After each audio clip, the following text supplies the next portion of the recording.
쇼트입니다. 이번 시간은 민법 민사특별법이고요.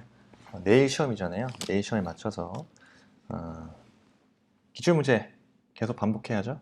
자, 하여튼 보도록 하겠습니다. 네. 자, 상가 임대인이 그 임차인 주소나 신규 임차인으로 데려온 자와 임대차 계약 체결을 거절할 수 있는 경우를 모두 고른 거죠. 지금 상가건물 임대차 보호법 10조의 4 2항에 나온 겁니다. 지금 기억이 안 나실 수 있어요. 또 조문부터 정리하고 가야겠죠. 이런 경우. 자, 그대로 따왔습니다. 글자를 좀 키워야겠네요. 자, 권리금 회수 보호 기능이 있고요. 지금 문제는 2항, 요 문제가 나온 거고요.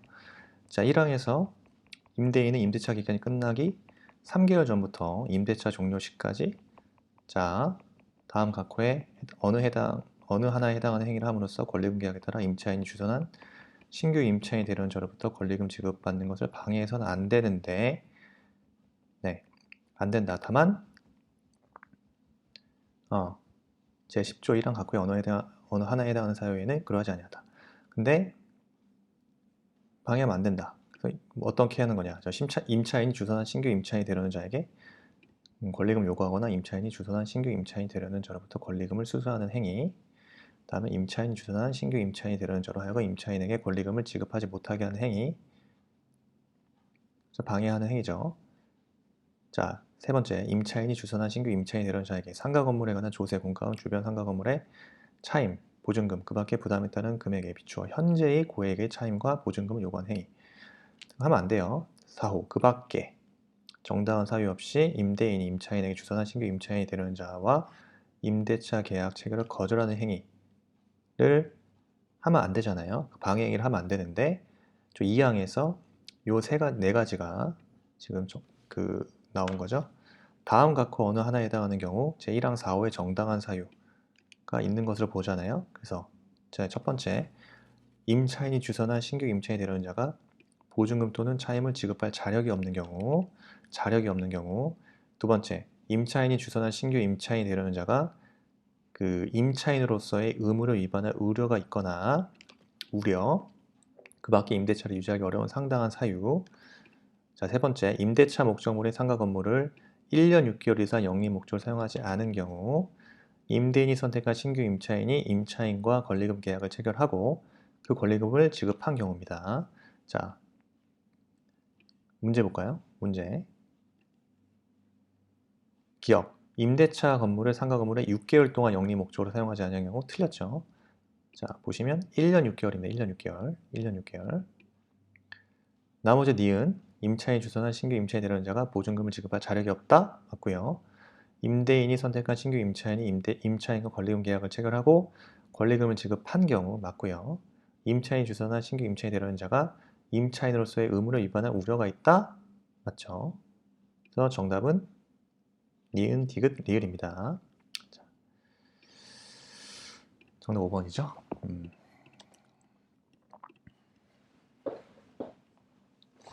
다음 문제. 자, 상린관계 설명으로 틀린 거예요. 서로 인접한 토지에 통상의 경계표를 설치하는 경우 측량 비용을 제외한 설치 비용은 다른 관습이 없으면 쌍방의 토지 면적에 비례하여 부담한다? 아니죠. 쌍방의 토지 면적에 비례하여 부담한다. 이거 틀렸죠? 설치 비용은요. 다른 관습이 없으면 반반, 절반하여 부담합니다. 그 측량 비용은 토지 면적에 비례하여 부담하고요.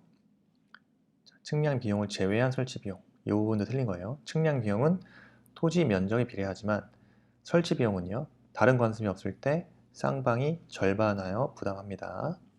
그래서 1번 틀렸고요. 2번, 갑과 을이 공유하는 토지가 갑의 토지와 을의 토지로 분할됨으로 인하여 갑의 토지가 공로에 통하지 못하게 된 경우 갑은 공로에 출입하기 위하여 을 토지에 통행을 할 수 있으나 을에게 보상할 의무 없죠. 인지 소유자는 자기 비용으로 담의 높이를 통상보다 높게 할 수 있고요. 다 맞은 질문들이죠. 자, 토지 소유자는요, 과다한 비용이나 노력을 요하지 아니하고는 토지 이용에 필요한 물을 얻기 곤란한 때 이웃 토지 소유자에게 보상하고 여수의 급여를 청구할 수 있죠. 자, 지상권자는요, 지상권 목적인 토지의 경계나 그 근방에서 건물을 수선하기 위하여 필요한 범위 내에서 이웃 토지 사용을 청구할 수 있다. 저당권에 관한 설명으로 옳은 것은? 자, 저당권은요, 그 담보한 채권과 분리하여 타인에게 양도할 수 없죠? 틀렸습니다. 이 저당권의 부종성이죠. 그래서 담보, 그 피담보, 담보한 채권과 분리하여 타인에게 양도할 수는 없습니다. 자, 저당물의 소유권을 취득한 제3자는요, 저당물의 경매에서 경매인이 될 수 있죠. 제3취득자, 자, 경매에 참여하여 경매인 될 수 있고요. 건물 저당권의 효력은요, 특별한 사정이 없는 한 그 건물의 소유를 목적으로 한 지상권에도 미치죠. 예, 정답 3번. 저당 부동산에 대한 압류가 있으면요, 압류 이전에 저당권 설정자의 저당 부동산에 관한 차임 채권에도 저당권 효력이 미치고요. 저당 부동산의 제3취득자는요, 부동산의 보존, 개량을 위한 지출한 비용을 그 부동산의 경매 대가에서 우선 변제받을 수 있겠죠? 네, 틀렸죠. 경매 대가에서 우선 변제받을 수 있습니다. 4번 제가 잘못 설명해 드렸는데요. 저당 부동산에 대한 압류가 있으면 압류 이전이 아니라 압류 이후, 그죠? 이후에 그 과실, 그 차임 채권에도 효력이 미칩니다. 압류 이전에는 미치지 않아요. 이거 4번 조심해야 돼요. 압류 이전, 틀린 지문이에요.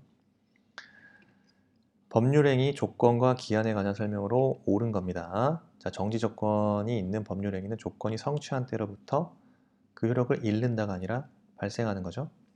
2번 기한은 채권자의 이익을 위한 것으로 추정한다? 틀렸습니다. 채무자의 이익을 위한 것으로 추정합니다. 3번 기한의 도래가 미정한 권리 의무는 일반 규정에 의해 처분하거나 담보를 할 수 있고요. 4번 조건이 법률행위 당시 이미 성취한 것인 경우 그 조건이 해제 조건이면 법률행위는 무효로 한다. 맞죠? 해제 조건일 때 법률행위는 무효로 한다. 4번 정답. 5번 당사자가 조건 성취 효력을 그 성취 전에 소급하게 할 의사를 표시한 경우에도 그 효력은 조건이 성취된 때로부터 발생한다. 아니죠. 당사자가 조건 성취 효력을 성취 전에 소급하게 할 의사를 표시하였다면요, 그 의사에 따릅니다. 그래서 조건 성취된 때로 발생한다. 틀린 질문이죠. 그 의사에 따릅니다. 자, 등기, 판례. 중간 생략 등기 합의는요, 적법한 등기 원인이 될 수 없다. 맞죠? 맞죠? 종전 건물의 등기를 신축 건물의 등기로 유용하지 못하죠. 전세권 존속 기간이 시작되기 전에 마친 전세권 설정 등기는 원칙적으로 무효이다. 아, 틀렸네요. 3번이네요. 지금 전세권이 그 성격이 용익물권적 성격과 담보물권적 성격을 모두 갖추고 있기 때문에 전세권 존속 기간이 시작되기 전에 마친 전세권 설정 등기도 특별한 사정이 없는 한 유효한 것으로 추정됩니다. 유효한 것으로 추정돼요. 그래서 3번 정답이고요. 자, 3번에서 지금 전세권자는요, 전세금을 지급하고 타인의 부동산을 점유하여 그 부동산의 용도에 쫓아서 사용, 수익하며 그 부동산 전부에 대하여 후순위 권리자 기타 채권자보다 전세금의 우선 변제를 받을 권리가 있죠. 그래서 전세권 자체의 성격이 용익물권적 성격과 담보물권적 성격을 동시에 가지고 있습니다.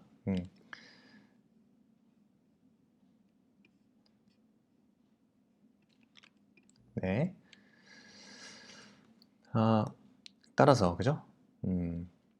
전세권 중요한 거죠. 전세권 존속 기간 시작되기 전에 마친 전세권 설정 등기도 특별한 사정이 없는 한 무효가 아니라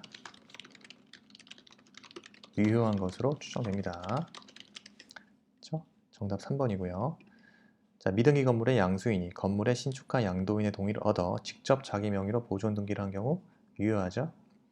자, 중간 생략 등기를 합의한 최초 매도인은 그와 거래한 매수인의 대금 미지급을 들어 최종 매수인 명의로서 소유권 이전 등기 의무 이행을 거절할 수 있고요. 매매 일방 예약에 관한 설명으로 옳은 거예요. 옳은 거. 매매 일방 예약은 물권 계약이 아니라 채권 계약이죠. 매매 일방 예약은 상대방이 매매를 완결할 의사를 표시하는 때에는 매매의 효력이 생깁니다. 그죠? 2번 정답. 예약 완결권 행사 기간 내 행사였는지에 관해 당사자의 주장이 없다면 법원은 이를 고려할 수 없다가 아니라 직권 조사 사항이죠.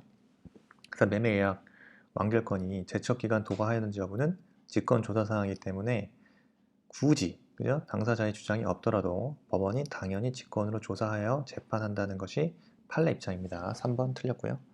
4번 매매 예약이 성립한 이후 상대방의 예약 완결권 행사 전에 목적물이 전부 멸실되어 이행 불능된 경우에도 예약 완결권을 행사할 수 없죠. 예약 완결권 행사가 이행 불능이 됐다. 예약 완결권 행사할 수 없습니다. 따라서 이행 불능 이후 상대방이 매매 예약 완결의 의사표시를 하여도 매매 효력 발생하지 않겠죠.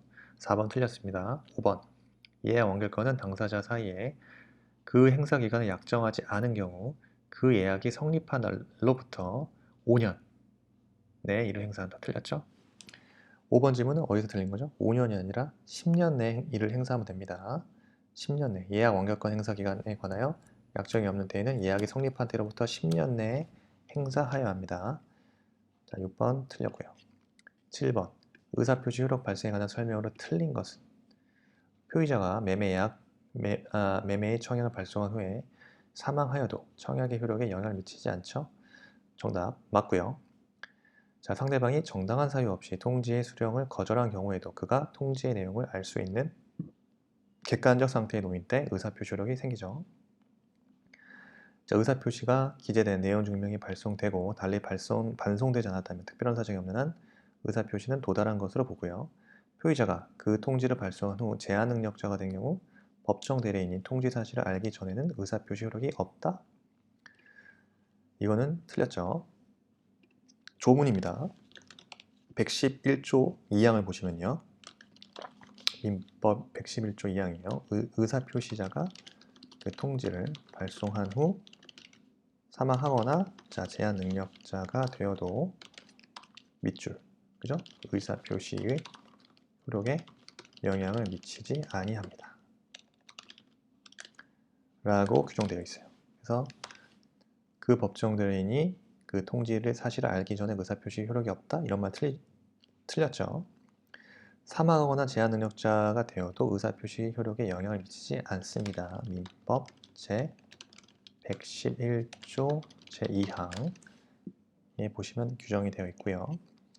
매매 계약을 해지하겠다는 내용 증명이 상대방에게 도착하였으나 상대방이 정당한 사유 없이 우편물의 수취를 거절한 경우에 해제의 의사표시가 도달한 것으로 볼 수 있죠.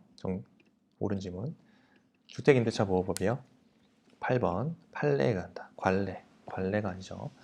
자, 주민등록 신고는요, 행정청이 수리한 때가 아니라 행정청에 도달한 때. 아니죠. 주민등록 신고는요, 행정청에 도달한 때가 아니라 행정청이 수리한 때 효력이 발생합니다. 주민등록 신고 헷갈리시면 안 돼요. 도달시가 아니라 행정청이 수리한 때입니다. 헷갈리시면 안 돼요.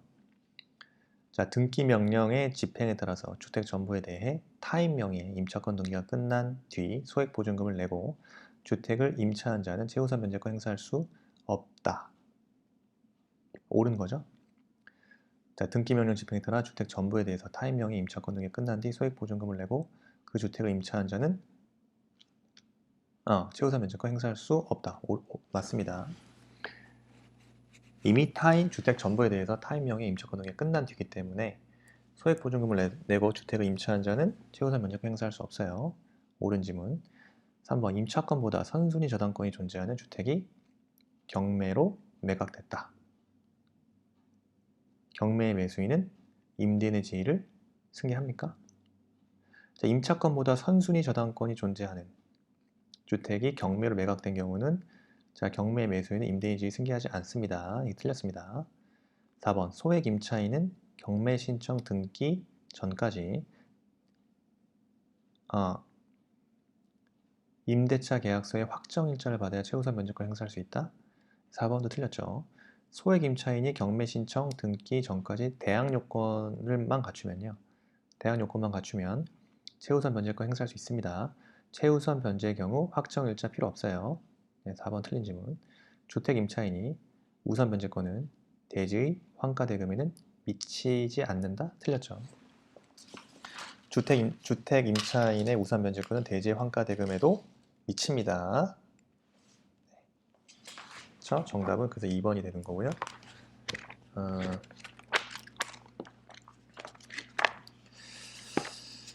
자,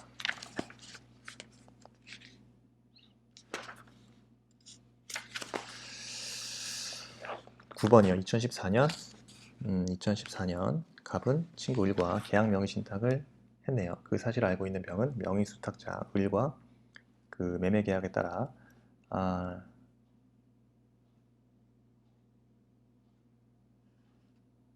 누구 명의죠? 정의 명의인가요? 네, 정의 명의로 X토지의 소유권 이전이 주었다. 다음 설명 중 옳은 것은? 자, 을이 매매계에 따라서 오탈이 있는데 정명입니다. 정명의로 소유권 매도하여 소유권 이전 등을 해준 경우 그냥 결론만 볼까요? 계약 명의 신탁이잖아요. 그죠? 그 이때는 수탁자가 목적물을 제3자에게 처분을 했을 때 제3자는 선악을 불문하고 목적물의 소유권을 취득하죠. 네, 그래서 결론 봤을 때 을이 X토지를 정에게 매도하여 소유권 이전 등을 해줬다면 정은 X토지에 대해서 적법하게 소유권을 취득하겠죠. 네, 그래서 옳은 거 보는 거죠. 자, 을은 X토지에 대한 소유권을 취득한다? 아닙니다. 정이 취득하죠. 네, 정답이 4번입니다. 정이 취득합니다. 그래서 1번 을이 취득한다. 이게 아니죠.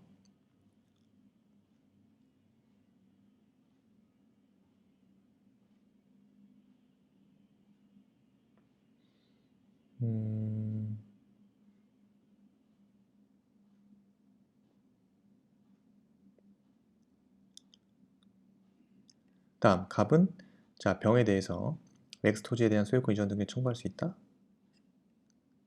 갑은 병과 매매 계약을 하지 않았죠? 그 X토지에 대한 소유권 이전 등기 청구할 수 없잖아요. 그죠? 3번 을이 X토지 소유권 이전 등기를 말소하지 않더라도 병은 매매대금 반환 청구를 거절할 수 없다. 3번 잠깐 을의 소유권 이전 등기 말소 의무가 있고요. 병의 매매대금 반환 의무는 동시행관계 있죠. 동시행관계. 따라서 을이 X토지의 소유권 이전 등기를 말소하지 않은 경우 병은 을의 매매대금 반환 청구를 거절할 수 있겠네요. 오탈이 나서 죄송합니다. 을입니다. 이거는. 자, 5번 을이 X토지를 선의의 정에게 매도하여 소유권 이전 등기를 해준 경우 을의 행위는 자, 병의 소유권에 대한 침해 행위가 아니다?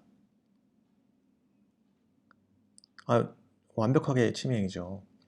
을이 X토지를 선의의 정에 매도하여 소유권 이전 등기를 해준 경우 정이 소유권 취득해버리잖아요. 따라서 X토지에 대한 을의 처분 행위는 병의 소유권을 명백하게 침해하는 행위에 해당하겠죠. 자, 그렇습니다. 그래서 5번 틀렸어요. 그래서 4번 정의 소유권을 취득한다는 거. 네.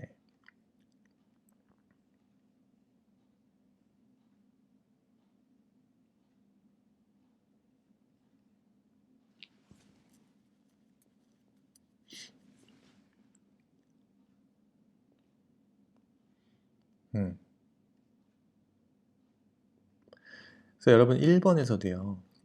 자, 놓치면 안 돼. 좀 확인을 해야죠. 계약 명의신탁에서 그 1번 질문에서 명의신탁 약정에 따른 등기로 이루어진 부동산에 관한 물권 변동은 무효죠? 명의신탁 따라 등기로 이루어진 부동산에 관한 물권 변동 원칙적으로 무효입니다. 다만 자 부동산에 관한 물권을 취득하기 위한 계약에서 명의 수탁자가 어느 한쪽 당사자가 되고, 자, 상대방 당사자는 명의 신탁 약정이 있다는 사실을 알지 못한 경우 그러하지 아니한다. 이렇게 나와 있어요. 법 규정에서. 따라서 그죠? 병이 명의 신탁 약정의 사실을 알고 있었죠. 부동산, 물건, 변동은 무효라고 봐요. 무효입니다. 무효이다. 무효예요.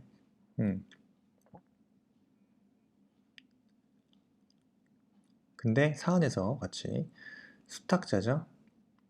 의리 지금 수탁자 지위에서 선의의 제3자에게, 네, 그죠?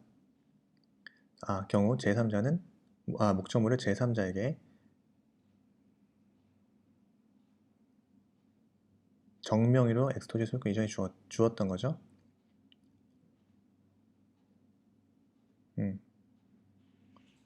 이때 수탁자가 목적물을 제3자에게 처분한 경우 그 제3자는요 선악이 불문하고 목적물의 소유권을 취득합니다. 약간 조금 헷갈릴 수 있는 게, 이때 소유권이 병이 지금 그 사실을 알고 있어서 물권 변동은 무효이긴 한데, 무효라고 보여져요. 근데 을이 일단 명의 수탁자의 지위에 있었죠. 계약 명의 신탁에서 명의 수탁자의 지위에 있었고, 수탁자가 목적물을 제3자에게 처분한 경우에 해당하잖아요. 그래서 제3자는 소유권을 취득해버려요. 을이 엑스토지를 정에게 직접 매도해야 소유권 이전 등기를 해준 경우, 을이 엑스토지를 정에게 매도해 소유권 이전 등기를 해준 경우죠. 그래서 정은 엑스토지 소유권을 취득한다는 얘기입니다. 근데 지금 병 같은 경우는 명의 신탁 사실을 알고 있었기 때문에 부동산 물권, 병에 만약에 소유권 이전 등을 해준 경우 병에게는 부동산 물권 변동은 무효예요. 무효. 네. 근데 계약 명의 신탁 자체에서 을의 명의 수탁자 지위가 상실되는 건 아니기 때문에 을이 직접 정에게 매도하여 소유권 이전 등을 해준 경우 정은 선악 불문하고 목적물 소유권을 취득합니다. 그렇죠? 괜히 병이 껴있어서 헷갈리는 거예요. 자, 정답 4번. 자, 갑은 건물의 소유의 목적으로 을의 X 토지를 임차하여 그 위에 X 건물을 신축한 후에 사용하고 있다. 틀린 것은 Y 건물이 무허가 건물이더라도 특별한 사정이 없는 한 갑의 지상물 매수 청구권의 대상이 될 수 있다. 맞죠? 갑의 차임 연체를 이유로 을의 임대차 계약을 해지했다. 갑은 지상물 매수 청구권 행사할 수 없다. 그쵸?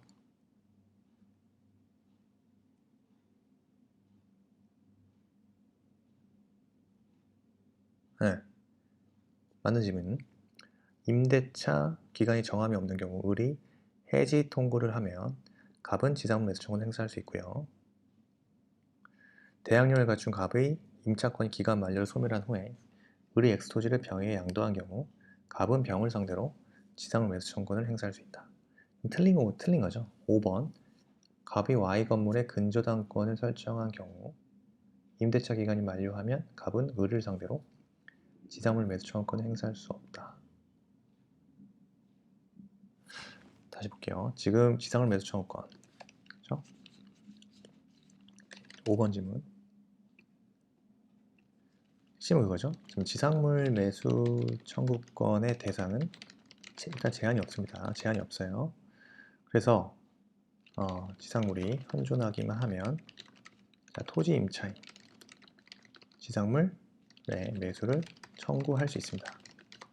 토지 임차인은 지상물의 매수를 청구할 수 있으므로 갑이 Y 건물의 근저당권을 설정하였더라도 임대차 기간이 만료하면요, 갑은 을을 상대로 지상물 매수 청구권을 행사할 수 있게 됩니다.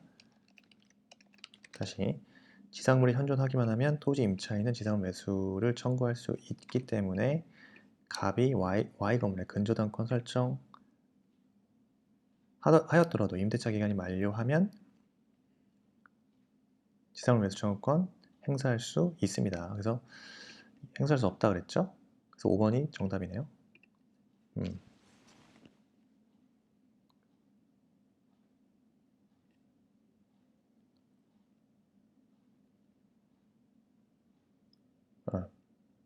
됐죠? 네. 일단 민법 10문제 봤고요. 자, 네이션입니다. 계속 봐야겠죠? 그래서 보시고 헷갈린다? 기본서 보시고 찾아가면서 이론 정리하고 다시 문제 푸시고 이거를 반복해야 됩니다.